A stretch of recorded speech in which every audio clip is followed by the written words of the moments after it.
All right, let's start recording. So welcome everyone to one of hopefully many calls we're doing through SBA. As we mentioned, when we put out our statement a couple weeks ago that we wanted to now host as part of what we're doing, Zoom calls with people in our network to kind of help educate, share information, and just have conversations as best we can during quarantine about race, social justice, and how they all intersect with sport. So our first guest tonight, I'm very happy to announce, is Dr. Joseph Cooper, who some of you may recognize as a former UConn Sport Management Professor and is now the chair of the Leadership and Administration Department at UMass Boston, and is also the author of From Exploitation Back to Empowerment, which is a book you wrote, has a lot of research and data in it. I looked over some of it. We'll talk a little bit about it tonight, but for everyone else, absolutely look it up. It has a lot of what we're talking about tonight, a lot of what's really pertinent to what's happening now. So I definitely recommend it.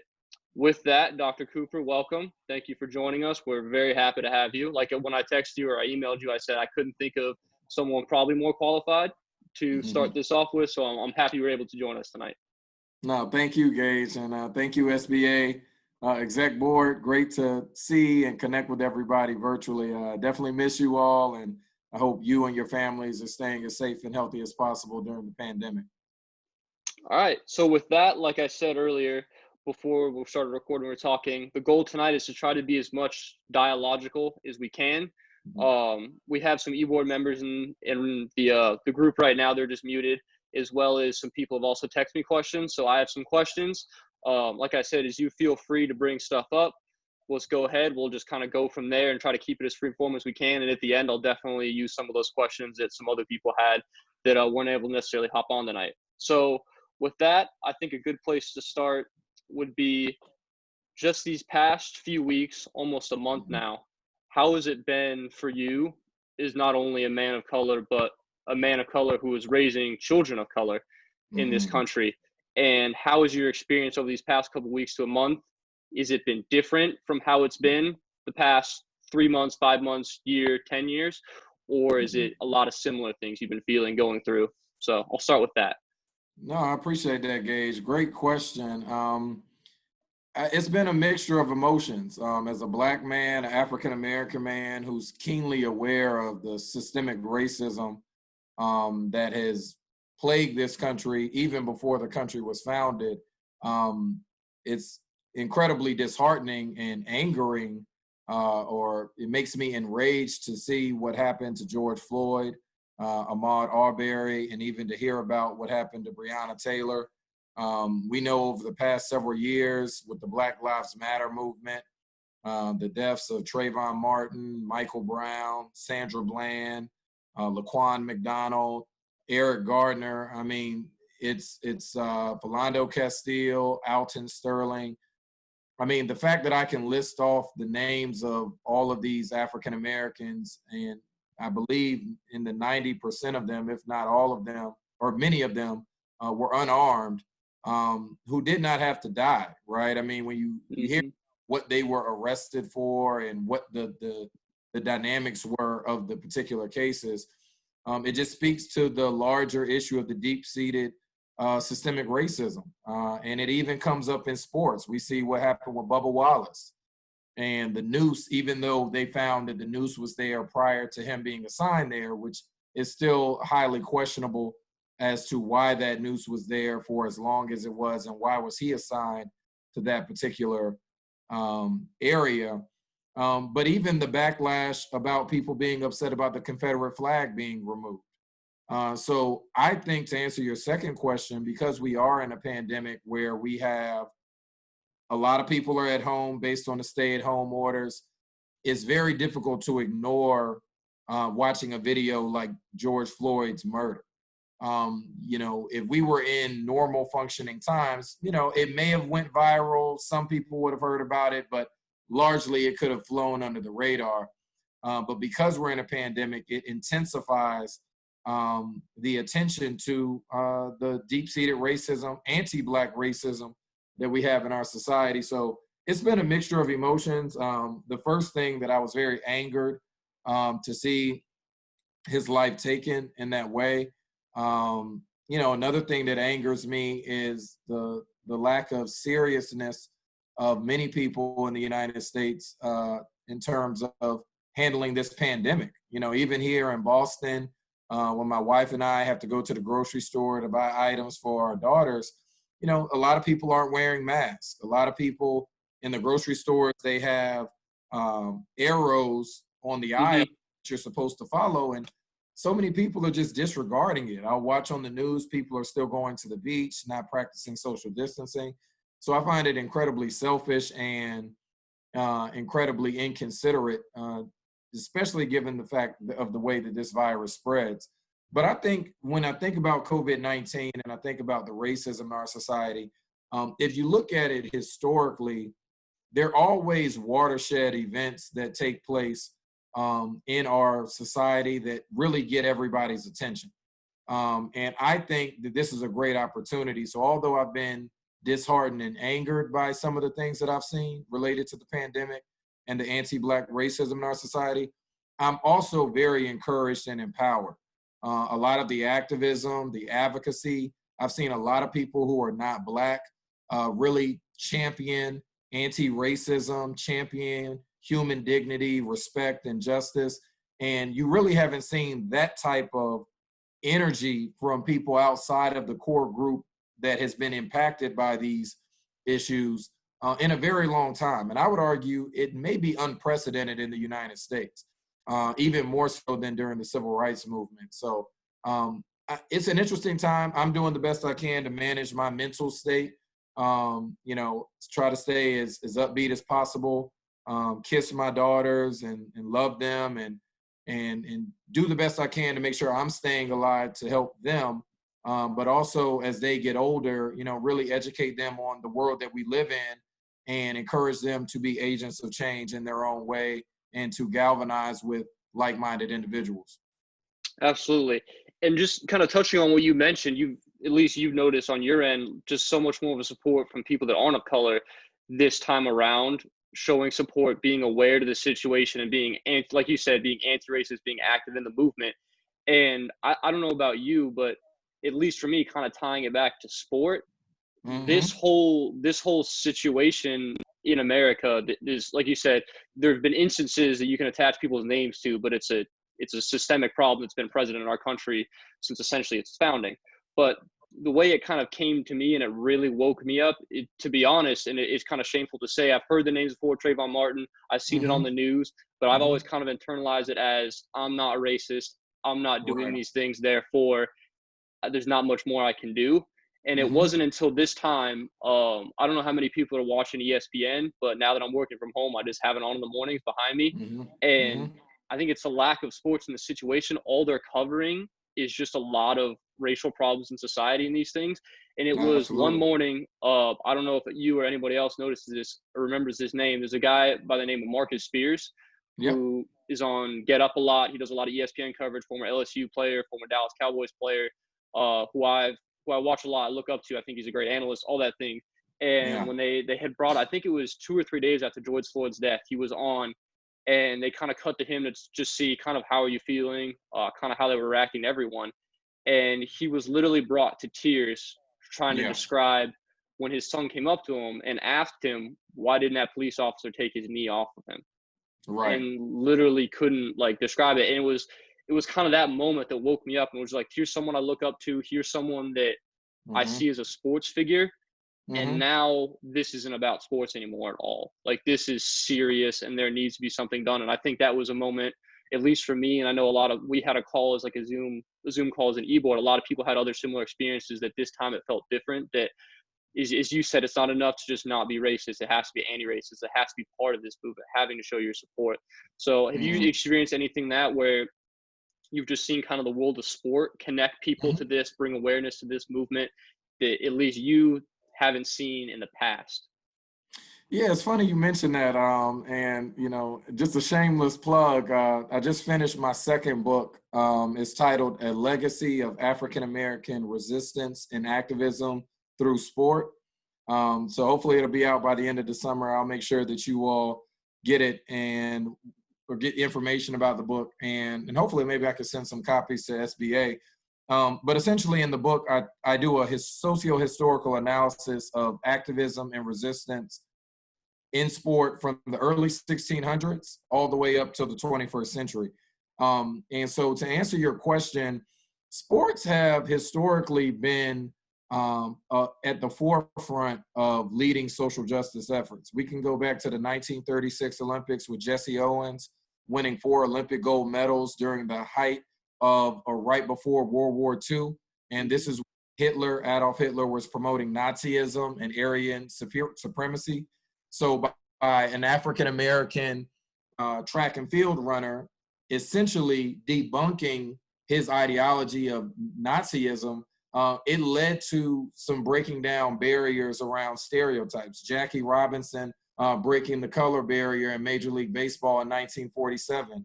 Muhammad Ali declining the draft in 1967.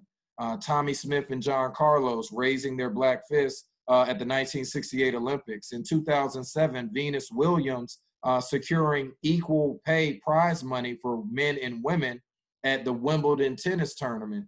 So to your point, Gage, sports is something that brings people together because we are all one human race. I think, we have socially constructed these ideas of racial categories and gender groups. At the end of the day, we're all human beings. And I think the beauty of sport is that regardless of where you come from or your background, you can enjoy people coming together to participate and to perform at a high level. Typically, if you play a sport, whether it's baseball, soccer, or globally known as football, basketball, baseball, hockey, there's universal rules that are applied, right? We know when to score a point, tennis, we know what's a penalty. And that's a powerful lesson for us as a society that if we can play sports together, we should be able to live peacefully amongst each other, no matter what our cultural differences are, what matter different phenotypical features we have, genetic features we have. So I am extremely pleased to see that ESPN has been taking the time to address some of these social justice issues. I've also been appreciative of the commentators who understand the limitations of their expertise. I think what could be more damaging, and we see it all the time on social media, is ill-informed individuals speaking about topics that they have an opinion on, but they actually don't study and research and understand in depth. And then you begin to disseminate problematic ideas. But I've been extremely happy to hear that Marcus Spears and several of the athletes and the commentators, Maria Taylor has done a phenomenal job, Jalen Rose, Kellerman is one of my favorites. He, even before this pandemic, his ability to connect some of the occurrences in sport to some broader social issues is extremely informative and impactful. So I'm hoping that you all as future leaders in sports and SBA understand that your role as a sport leader is not just about sport, it's about impacting the world in a positive way. That has to do with championing diversity, championing inclusion. As you mentioned, not only saying that you're not going to promote racism and sexism and ableism and ageism and classism in society and sport, but saying that you're actually going to do things to go against the perpetuation of those ideologies. And I think that's where our society has to move to. Maya Moore sat out for 2 years of the WNBA to engage in legal activism for a friend of hers, Mr. Irons, who was falsely incarcerated for, I believe, over 20 years. Bubba Wallace used his agency to say the Confederate flag needed to be removed from NASCAR events. And because of his activism and the subsequent activism of some college athletes in Mississippi, the state of Mississippi has now agreed to remove. So this is why sport is so important, right? Like sport is a way, similar to music and art. I think that when you talk about religion and politics, those typically can be extremely divisive, right? People have very different religious views, different political views.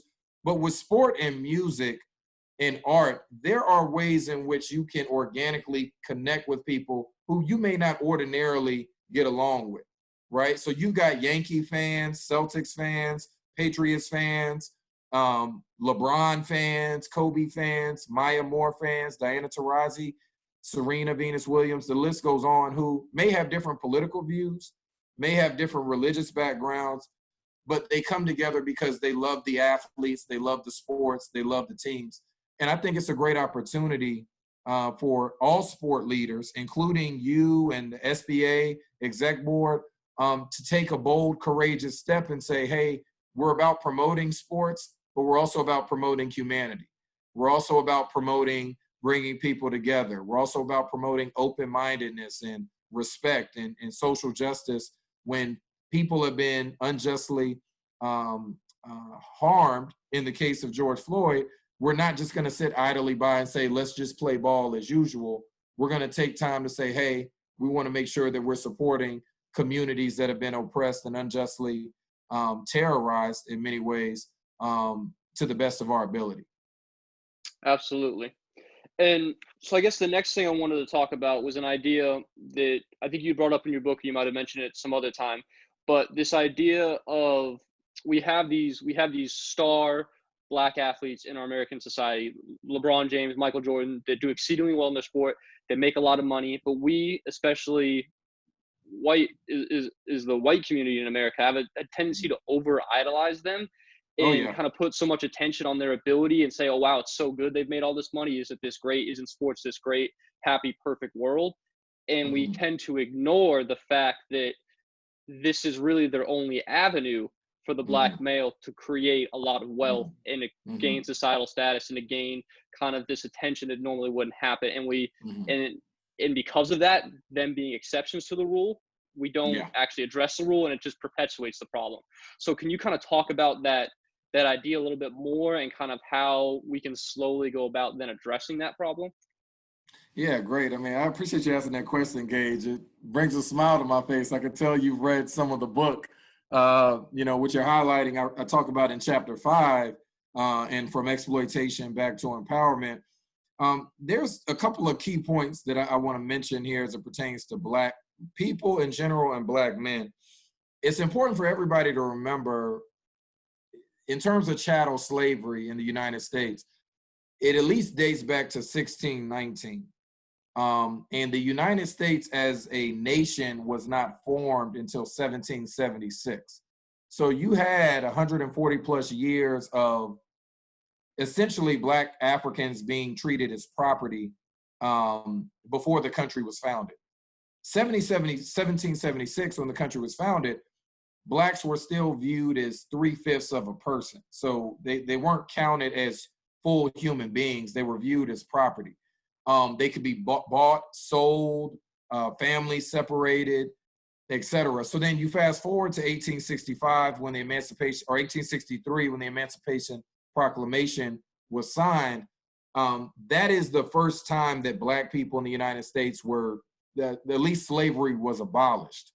But even during that time, you still had Southern Confederate officials who, without the federal government mandating and forcing them to undo some of their practices, that's why we had to have the Civil Rights Acts of the 1964, 1965, and 1968 be passed to eliminate discrimination in public places, to guarantee voting rights. All of these things were implemented in the 1960s. Now, if we look at that trajectory, 1619 to the 1960s, that's an over 300-year time span where Blacks, at least legally, were viewed as less than human, less citizens of the United States. So many of our parents, and definitely our grandparents, were alive during those eras, right? So this isn't like we're 3,000 years past some of these heinous realities. So what I argue in the book as it pertains to Black athletes like LeBron is that society, we have deemed Black males either as subhuman or superhuman. In the case of LeBron James, Tiger Woods, Michael Jordan, they're exceptional, they're superhuman, they are just beyond what the average is. No doubt their skills in sport reflect that they have unique abilities and talents, but they also are still human beings. The subhuman part comes in where we think that Black males are innately intellectually inferior, right?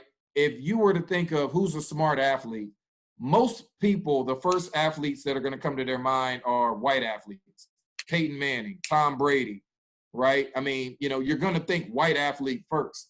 And so Literally comes down to the word. Sorry to interrupt you, but it literally comes down to the words that commentators use to describe. I mean, exactly. it's almost so well known. It's almost like a joke now, or a parody of itself, talking about certain words we use to describe certain players that are linked to their racial identity.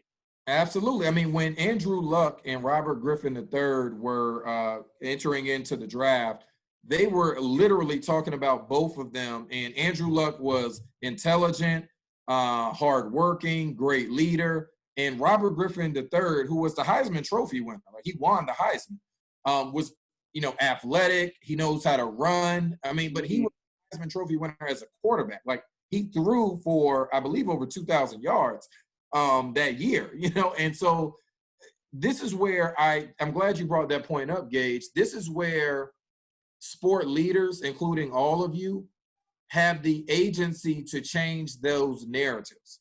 If you continue to perpetuate that white athletes are intelligent, hardworking, diligent, and then you describe black athletes as only being naturally gifted, not intelligent, you're actually perpetuating a racist stereotype that leads to the negative treatment of black athletes, right? Another point that I want to bring up, in addition to those stereotypes, is that we look at LeBron James and Michael Jordan and these athletes that are very wealthy, and we think that that is reflective of the black community at large. And when you look at statistics that show wealth gaps, I highly encourage everybody to try to look at a YouTube video by a professor named Sandy Darity, SandyDarity. He's a professor of economics at Duke University. We won't hold it against him that he's at that school. But, you know, for everybody, I graduated from North Carolina, so I'm a big Tar Heel over here, as well as a Husky. So we're not big fans of Duke. But he's an excellent economist. And what he highlights in his work is that there is large gaps of wealth acquisition across different racial groups. And what he says is that for blacks, because of slavery, because of continued racism, whereby blacks have systematically been denied access to home ownership, their businesses aren't funded at the same levels as other groups. Educationally, K through 12 education systems that lead to higher education, that lead to higher incomes, are substandard compared to the schools that those who are not black attend. So when you look at that on a societal level, and then you see a LeBron, it creates this illusion that black people as a whole are economically doing well, when in fact they're not. And because they're not working hard enough, it's not because they're not smart. It has to do with everything around access to opportunities. And like you said, if you create a society where the primary ways to acquire the wealth that LeBron has is only through sport or music or entertainment, and you deny access to law schools, medical schools, engineering, even leadership roles in sport outside of being an athlete, then you're going to create a dynamic where it's a self-fulfilling prophecy in terms of the stereotype. You're going to automatically say, well, oh, blacks are only good at football and basketball. It's like, not that they're only good at that. Those are the only areas that they receive opportunities to demonstrate their skill set, right? And so I think that your platform, not only with SBA, but with all the students, is look beneath the surface when it comes to the trends that you see in society. When you see that there are 0 or 1% ownership, black ownership in the NBA and 0% black ownership in the NFL, ask questions why. Same thing with gender. We can talk about women. When we talk about, well, why are, even the one thing, those of you who have sport and society with me, a small thing that I tell you all to do is, all right, if you're going to call it the women's NBA, you should call it the men's NBA. Because if you're going to give a gender demarcation for women's sports, you should do the same for men, because if you don't, then you're perpetuating the idea, the sexism in sport, that sport is synonymous with masculinity in men. if you make it for women, even ESPN has perpetuated. Now, ESPN has done some great work in terms of gender equity and race equity. But one of the things that they still fall short in to me is they created ESPNW as a separate network because on ESPN that doesn't have a gender name to it, they routinely cover more than 90% of their coverage as men's sports. And so the question becomes, well, is it equitable to just create a separate channel? Or would it be better if they just increase the coverage of women's sports on the channel that on doesn't ESPN. have, right? So there's just a whole lot of different ways in which you can use sport spaces to promote equity and address racism, sexism, ageism, ableism, and classism in society.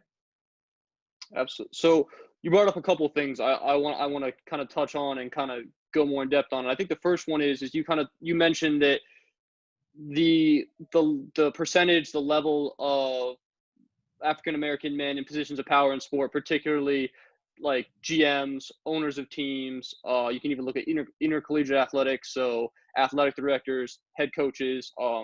I specifically point to the NFL just because they have one of the worst examples, and it's the sport I know the best. So I think if you bring that up to someone, the common response is, well, is that really a problem? Because a good coach is a good coach. Right. A good AD is a good AD. A good GM is a good GM, regardless of race. It doesn't matter that it's incredibly disproportionate of who's in charge compared to who's actually making up the labor force or who's making up the players. So can you kind of articulate why that's an issue? That's a great question. We have problems with this. Yeah, so I always give this example to my students. I say everybody's familiar with the MNHL. I say the M just to get people to think about the gender dynamic, but the National Hockey League. I said, imagine if 100% of the National Hockey League owners were Black. I said, now, how many of you in this room would find that odd or have any questions about that? And all of my students inevitably say, well, Dr. Cooper, Black people don't play hockey, Black people, But I say, well, hey, look, most of these NFL owners did not play football, right? Yep. So the idea of playing the sport should not be a qualifier for being an owner of a team, right? So if I said you have, because I'm not sure if there's 30 or so NHL teams in the NHL, what if I was like, hey, there are 30 Black millionaires in the United States who have the money and the business savvy to run an NHL team? Could they do that? So if we're talking about all this about is merit, because that's the argument that, like, as you're articulating, people give that stance. It's about merit. Hey, if you can do it, you should be able to do it.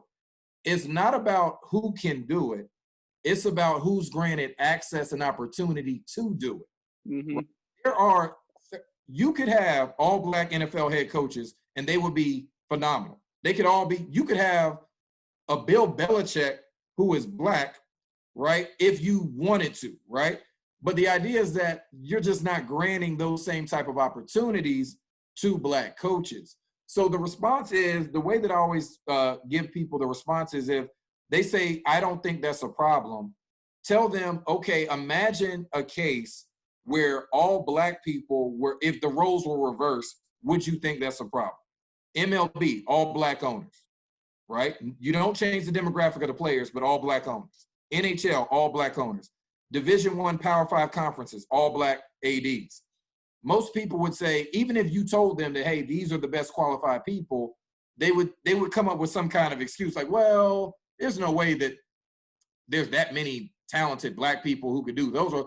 But the argument for whites is never brought up, right? Like, you never question whether these owners, which in many cases, a lot of these owners are very incompetent. Like, they're not, I think if we look at, a whole range of positions in our society, it's not always competency that gets you to the positions that you get into. So that argument simply falls flat.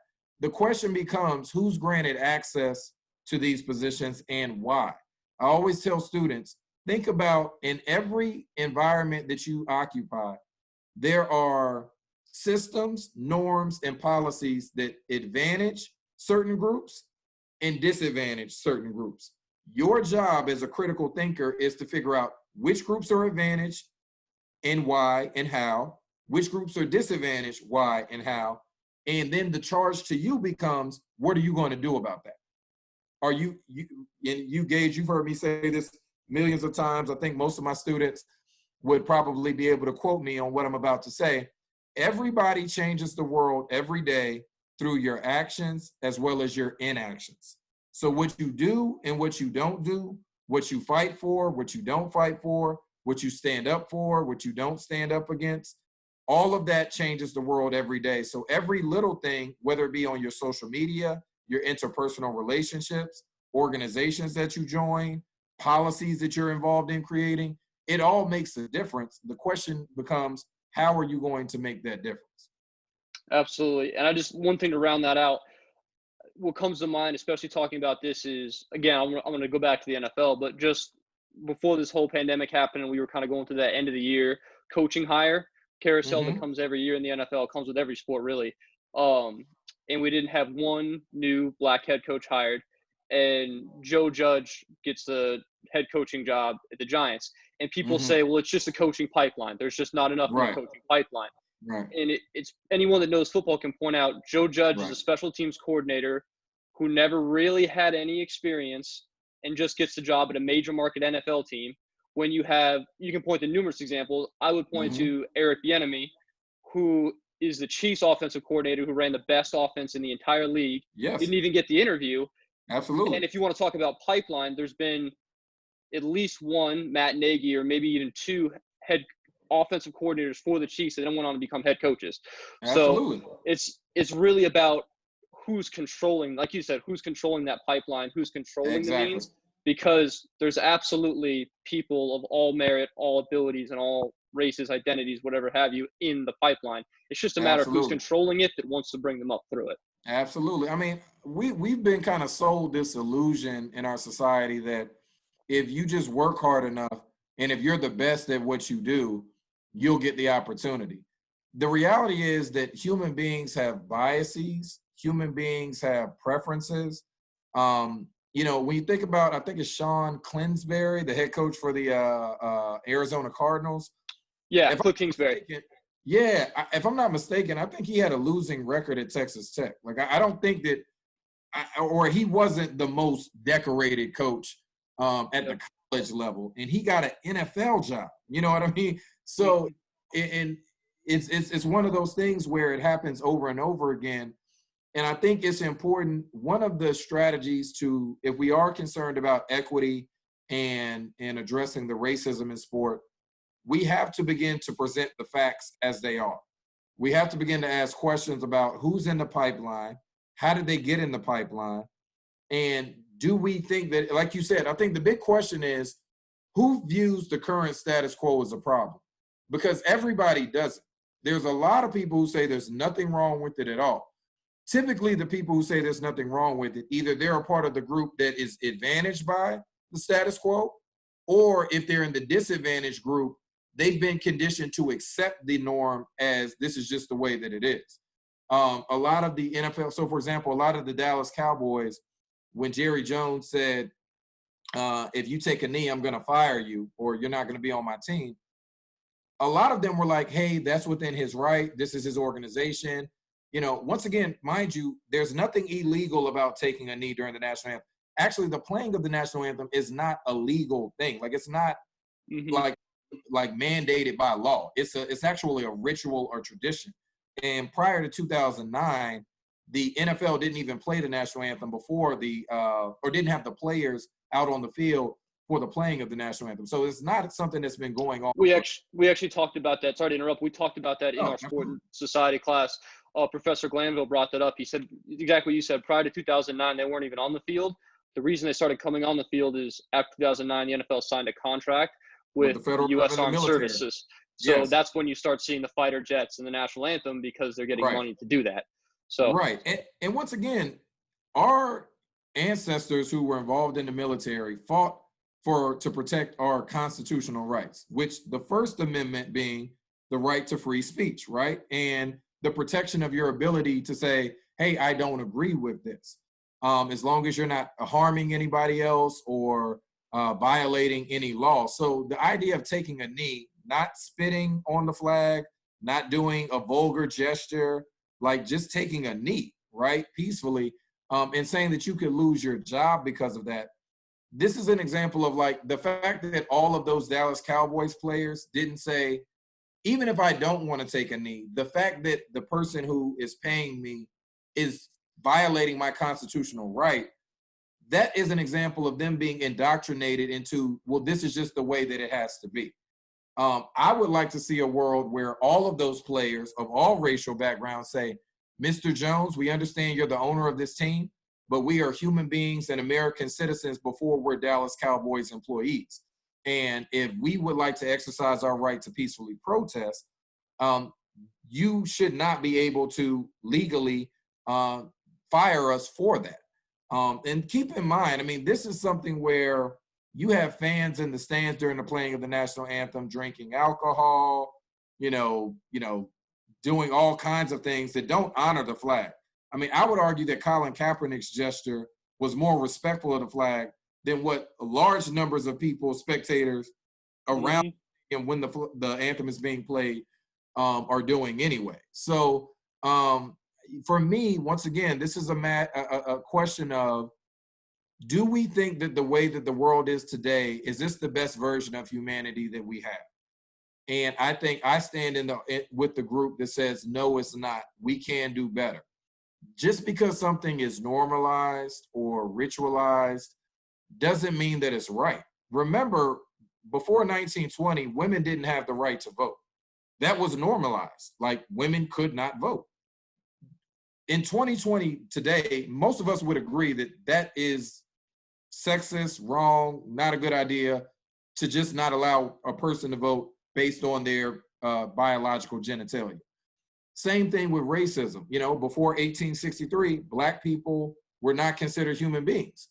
I think in 2020, we would all believe that Dr. Cooper, George Floyd, LeBron James, we're all human beings. Like, all three of us are human beings, right? Like, we're not animals, we're not objects, we're not robots, we're not super or subhuman, we're human beings. But the idea is that we've got some norms in our society that would say it's okay to take George Floyd's life because somehow he is criminal, he's a savage, he doesn't deserve to live, regardless of what he did. And from the research that I have done, I think he was arrested for counterfeit $20 bill. I mean, it wasn't like murdering anybody or anything like it was something very minor.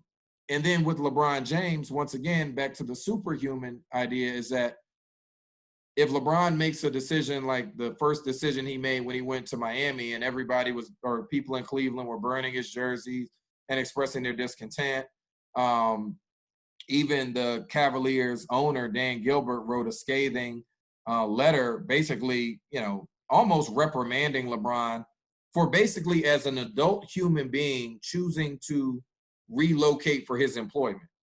Like, he didn't hurt anybody, he just said, I want to work somewhere else. And I think when we start having a conversation in sport around our humanity and asking critical questions about, well, why are you upset? And then why am I upset? So if I'm upset because people who look like me are unjustly stopped, frisked, killed, and incarcerated, but you're upset because I'm taking a knee or asking to be treated as a human, those are two different reasons why we feel upset or discontent. Let's try to come together and figure out, okay, I am a human, I deserve human treatment. If you don't think I deserve that, where do we go from there, right? I always ask people, from an empathy standpoint, imagine, and that's what the power of the NFL players, the NFL players, their video before they got Goodell to say that Black Lives Matter, all of them said, I am George Floyd. I am, and so then you're looking at Odell Beckham, Saquon Barkley, Deshaun Watson, Patrick Mahomes, reigning MVP or Super Bowl MVP, and say, wow, like, what if an officer put his knee on Patrick Mahomes' neck like that? And the idea is that people would respond much differently than George Floyd. But the idea that the players were trying to make is that George Floyd is a human too. Like, just because he may not be able to throw the football like Patrick Mahomes and catch the football like Odell Beckham Jr., he's a human too. So if you think that it would be wrong if it happened to Patrick Mahomes, you should think that it's wrong when it happens to George Floyd. Absolutely. We'll go in a minute to taking questions for anyone, the e-board that's on right now. So if you have a question, just go ahead and type it in the chat. I can either read it out, or if you actually want to talk to Dr. Cooper yourself, just say that you want to talk in the chat, and I'll absolutely unmute you. We can do that as well. So I'll give a minute for that. One thing I think is interesting, and I think is pertinent to bring up, talking about the anthem. I don't know if you probably are familiar with, but I don't know about anybody else. Arian Foster, who was a running back, played for the Texans for a while, retired a while ago. He was actually one of the players to join Colin Kaepernick almost immediately and kneeling with him. He ended up starting a podcast after he retired. And I don't know if it was on his podcast, or I think he was actually on, pardon my take, Barstool podcast, which usually doesn't cover sport very seriously.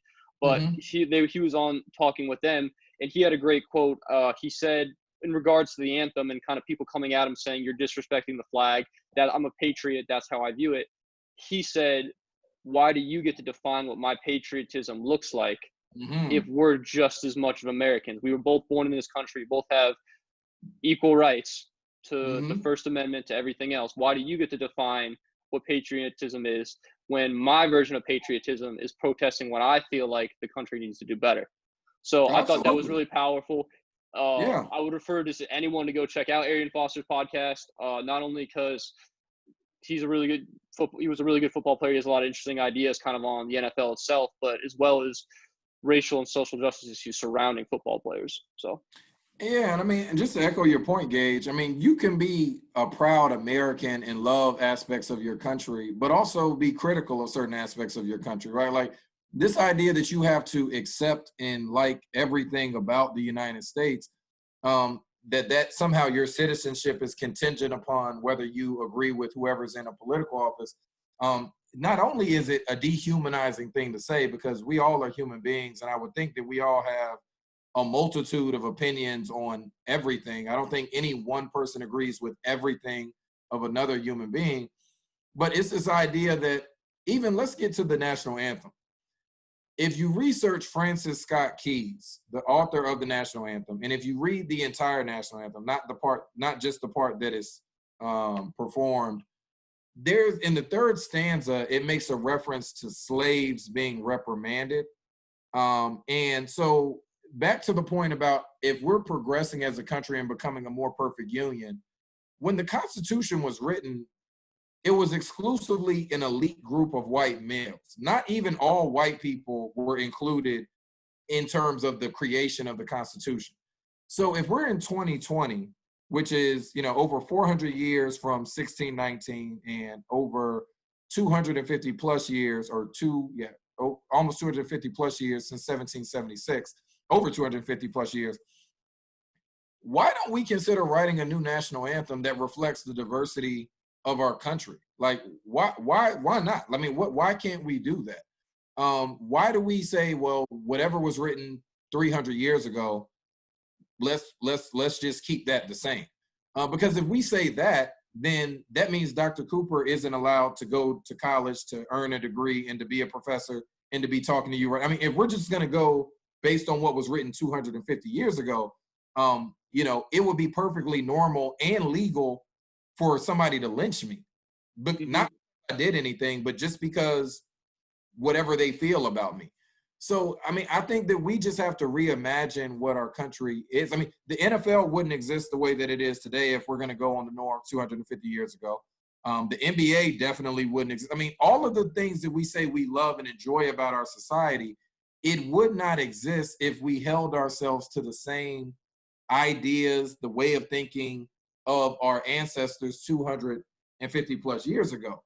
So I just think that we've got to have a conversation about what norms do we celebrate and do we uncritically accept. And the way that I usually, there's two examples that I always bring up to white audiences that no matter who I'm talking to, when I bring up these examples, people automatically get it.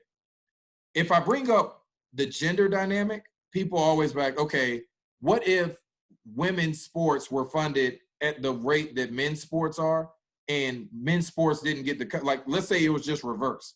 People, when I give that example, people are like, oh, wow, that is kind of messed up. Like, like, you see, like, people get it.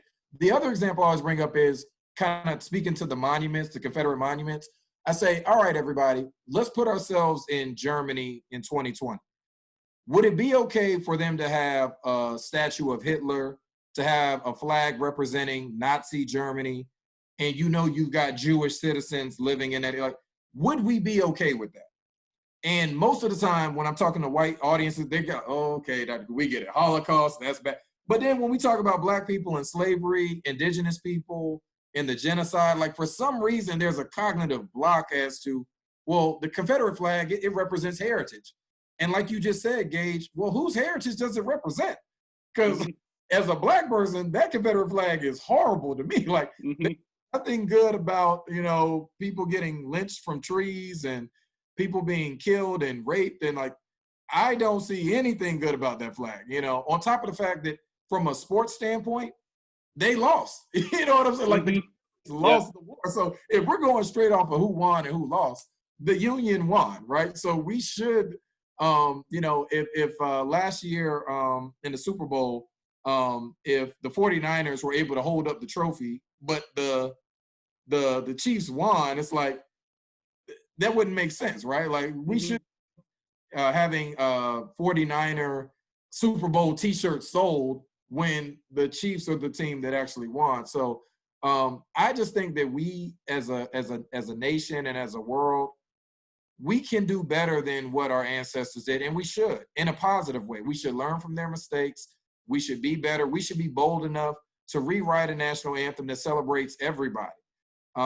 We should have people, like, imagine if the NFL just said, hey, players, you could peacefully protest however you want.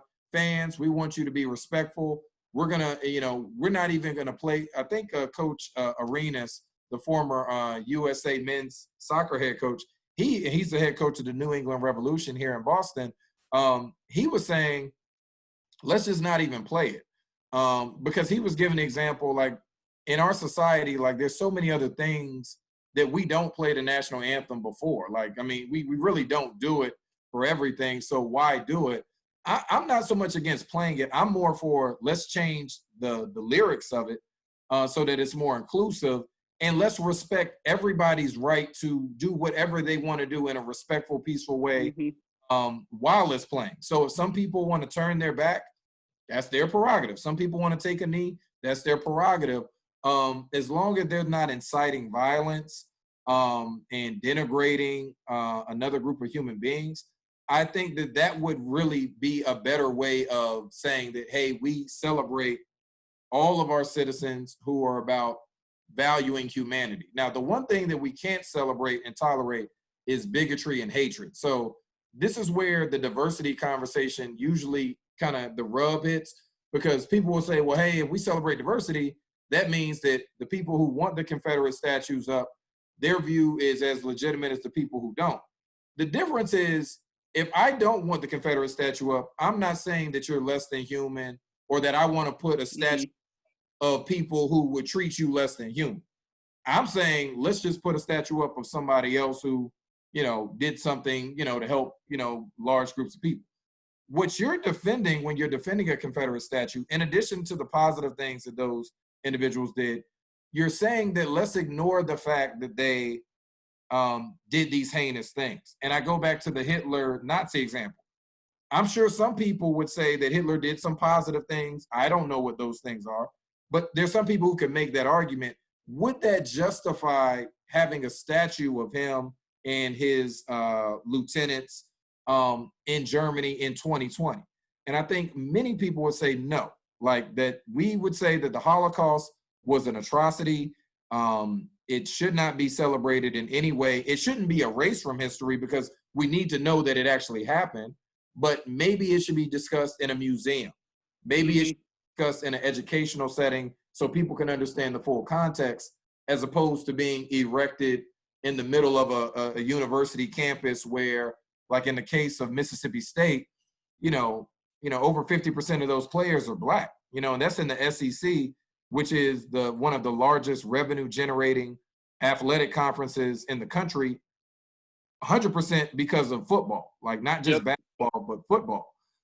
So, what does it mean when you do that? So that's just kind of my thoughts on it. And once again, it's about the humanity piece. Okay, if we can have an agreement about how government money should be spent, where they should do oil digging,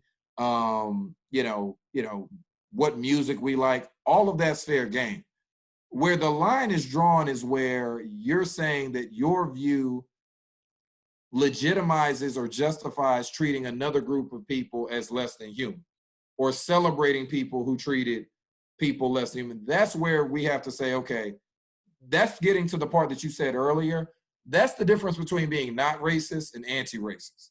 A not racist person would say, hey, I don't like the Confederate statues, but, I'm just, I don't care if they're up or not.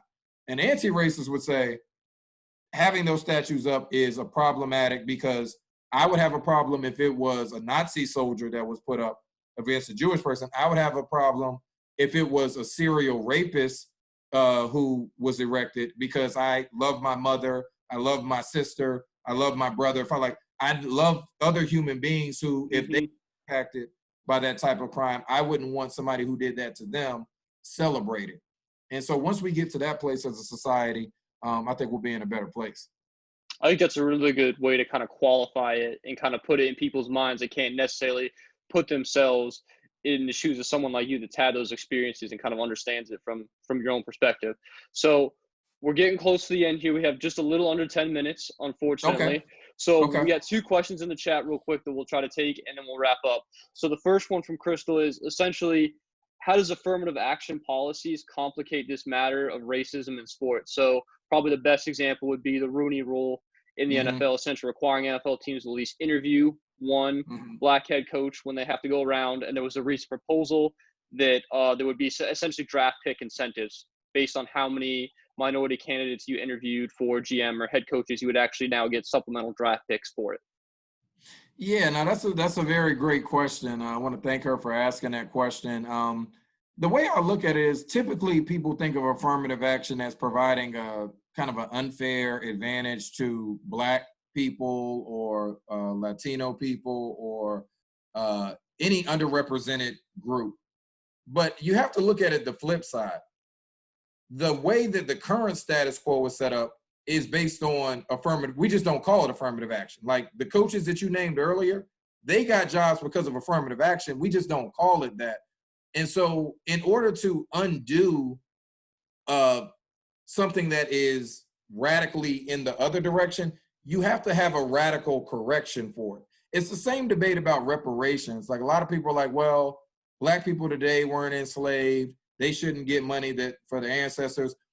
But the argument is not whether the people living today, it's that, was this group systematically denied an opportunity because of this race, this factor? It makes sense to systematically benefit the group, right? Because whites have systematically benefited from their race and the perceptions about being intellectually inferior or superior. Like you said, even all these coaches, even if you look at their records, not all of them, the special teams like that, that doesn't qualify you to be a head coach, right? But because of his relationships, definitely because he's white as well, that's why he got it. So for me, as extreme as the Rooney Rule, I think it's a step in the right direction. Do I think it's a perfect solution? No, but I do think that it at least makes it, in a perfect world, you won't even need to create policies to change it. But we're not in a perfect world. We're in a world where the status quo is to perpetuate denying opportunities to Blacks in head coaching positions in the NFL. Like, that's a fact. So in order to undo that, you have to have policies that are race conscious. That's what I call it. A lot of people say, well, it's favoring one race. It's almost like, I try to give this example. If we're running a 100-yard dash and I allow a group of people to run all the way to the 1-yard line, and then I hold you back, Gage. I hold you back. And then I say, all right, everybody, who can score the touchdown first? If I advance you to the 50-yard line, do you really have an advantage compared to the people who were able to run 99 yards? Like, that's what it sounds like to me. People are like, oh, it's unfair that black and white, but they're already disadvantaged significant. Like, how much? It'd be one thing if the NFL said, hey, all 32 coaches are going to be black now. Like, that's a big change, right? But if you're just talking about a policy that would just incentivize having an opportunity, I mean, even with this policy, I don't even see more than 10 black coaches being hired, if that, right? It's like, I think it's this imagination that is going to take away opportunities from whites who deserve it. But it's kind of tone deaf to the reality that you've already taken away plenty of opportunities from blacks who are deserving. So I think that even though it's complicated, I think it's a courageous stand. I hope that they pass it through. And I'd like to see what the outcomes are of it. And I'm hoping that our cultural and social attitudes about how do we actually address systematic discrimination. I argue the extent of the discrimination has to match the extent of the anti-discrimination. So if you systematically deny people for hundreds of years certain things, I do think that you have to systematically provide those things uninterrupted for the same amount of time. Like, I mean, to me, it only makes logical sense. Like, I'll give another quick example. I know we're running short on time. Let's say I stole everything in your room, right? The Peyton Manning poster, everything in your room. And Spotted the Peyton Manning poster up there? Yeah, right. I'm just throwing it out there. Now, let's give somebody else, because if I say I stole it, that just fits the stereotype. Let's say somebody else, a white person, another white person stole your stuff. 40 years pass, right? And then they say, well, hey, Gage, I'll give you back your bed and your light, but I'm going to keep the Peyton Manning poster and I'm going to keep the other stuff. And then other people will say, well, Gage, you're getting favorable treatment. You should be happy with that. But it's like, no, because they stole everything in my room. Mm-hmm. Everything back that you stole. Like, why? What complicated about that? Like, you stole everything in my room, not just the poster. You stole my bed, you stole my books, you stole. And if you give me some of those things back, that's nice of you, but it would actually be better if you just gave me back everything that you took, right? And so that's the way I look at it when we talk about race and power. It's like, you've been denying these opportunities since these leagues started. You know, come on, like, just give all of it back and then we can all move forward. And then we can have that conversation about who the best candidates are, et cetera. But we don't have that reality right now. I think that's an incredible way of kind of putting it in layman's terms. I also really like the reference of, or I guess your idea of, we really already do it as affirmative action, kind of giving white men, essentially white men in a lot of different areas, the advantage. We just don't call it affirmative action. Exactly. So, Jake, I'm sorry we're not going to get to your question. I know we'll get to it next time. Jake, let me send you my email, Jake. So I'll, Jake, if you email me, or matter of fact, if you send me your email, Jake, type your email in the chat and I'll email you my response to that. I'll also put your email, Dr. Cooper, in our e-board group chat so everyone has it as well. Okay, great. All right, so we got just over a minute. I'm going to put you to the test for this question because I know it's going to take a lot longer of a minute to ask, but I think it's a good way to close. Okay. So nobody gets the opportunity. Thank you again for coming on. And I want to close with this. So the biggest question I hear right now, and I ask myself a lot, is, all right, we're all on board with social change, bettering opportunities for people that are systematically disadvantaged.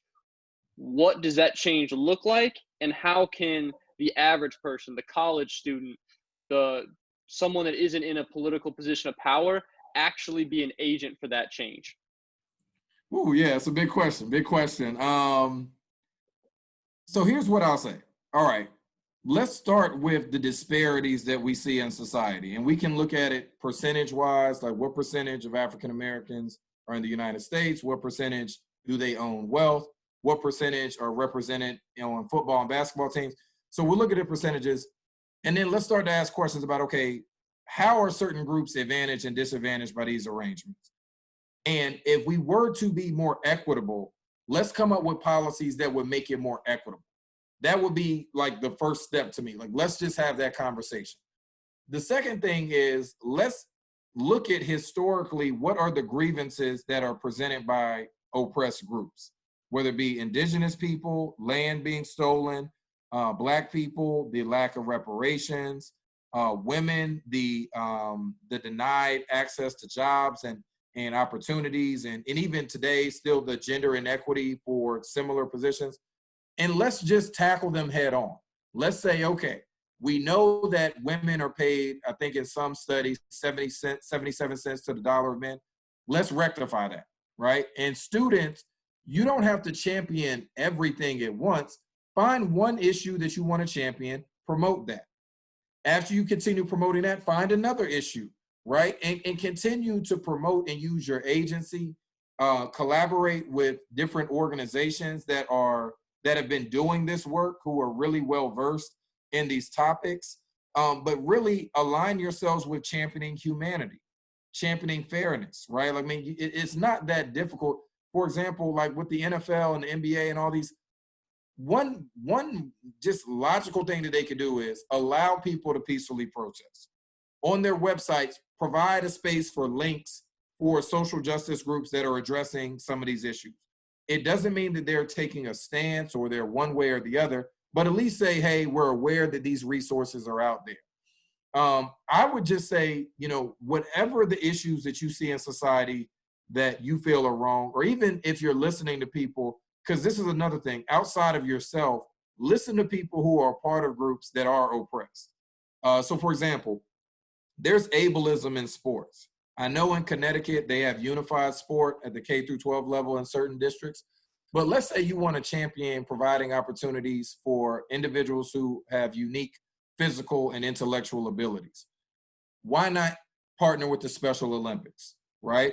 Mm-hmm. Why not have, even if you have a panel with a Black Lives Matter chapter to help explain what does Black Lives Matter stand for? How can people get more clarity of the stance and help people understand that it's not a terrorist organization, it's not an extremist group, it's a group that says that everybody should be treated as a human, regardless of their race, sex, sexual identity, etc. So I would say just break it down to where are there disadvantages and inequities in society? What can we do to help draw attention to it, raise money, to help support causes, or to help rectify the issues? And there's a multitude of ways in which you can do that. In the book, A Legacy of African-American Resistance and Activism Through Sport, I outline a whole bunch of ways to do it. Last thing I'll say, everybody has agency. Everybody can engage in advocacy. Everybody can choose to engage in activism.